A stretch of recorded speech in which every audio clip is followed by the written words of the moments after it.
টাকা মাটি, মাটি টাকা শুনতে অবাক লাগলেও জলপাইগুড়ির তোরলপাড়ায় এই কথাটাই এখন চরম বাস্তব।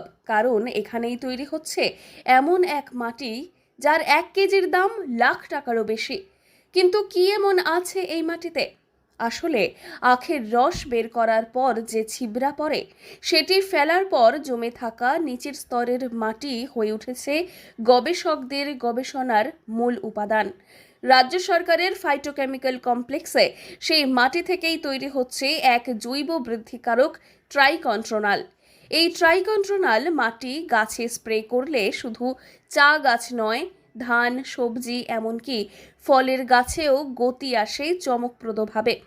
থেকে নয়, মানে ওই আখের যে সুগার ক্যান পেস্ট মাড, মানে সুগারটা ইউজ করার পরে, মানে সুগার ক্যানটা থেকেই চিনি তৈরি হয়ে যাওয়ার পরে যে ওর যে ছিলকাটা থাকে, ওটা যেখানে ডিকম্পোজ করা হয়, যে মাডটা, সেই মাডটা আমরা ইউজ করি। সেইটার থেকে আমরা ট্রাইকন্ট্রোনাল তৈরি করি। এই ট্রাইকন্ট্রোনালটাই হচ্ছে আমাদের মেন, হচ্ছে আমাদের গ্রোথ হরমোনসের ক্ষেত্রে ট্রাইকন্ট্রোনালটাই মেন, যেটা আমরা এখানে পিওরলি তৈরি করতে পারি। এবং ল্যাবে, আমাদের নিজস্ব ল্যাবে আমরা পিওরলি তৈরি করি এবং 99% পিওর থাকে আমাদের, যার ফলে হ্যাঁ।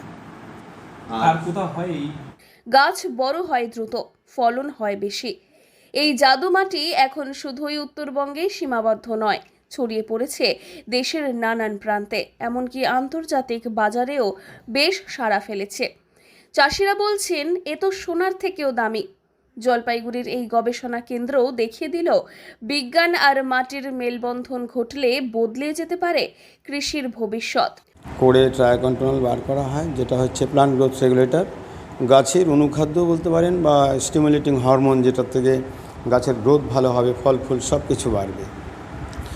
আর এখানে যেটা পাউডারটা তৈরি করা হয়, এখানে আমাদের হচ্ছে এখানে সেটা করার পরে নিচে ফর্মুলেশন হয়, ফর্মুলেশন করে অয়েল করা হয়, সেটাই জলের সঙ্গে মিশিয়ে গাছে স্প্রে করা হয়।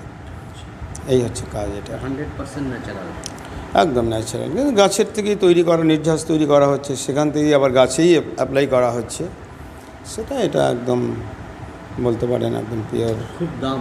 উত্তরবঙ্গের কৃষির ইতিহাসে নতুন অধ্যায় রচনা করতে চলেছে এই জাদু মাটি। তবে এখন দেখার বিষয় ভবিষ্যতে এই মাটির কল্যাণে জলপাইগুড়ির চা থেকে সবজি উৎপাদনে কত দূর এগিয়ে যায়। জলপাইগুড়ি থেকে সুরজিৎ দে রিপোর্ট, লোকাল 18 বাংলা।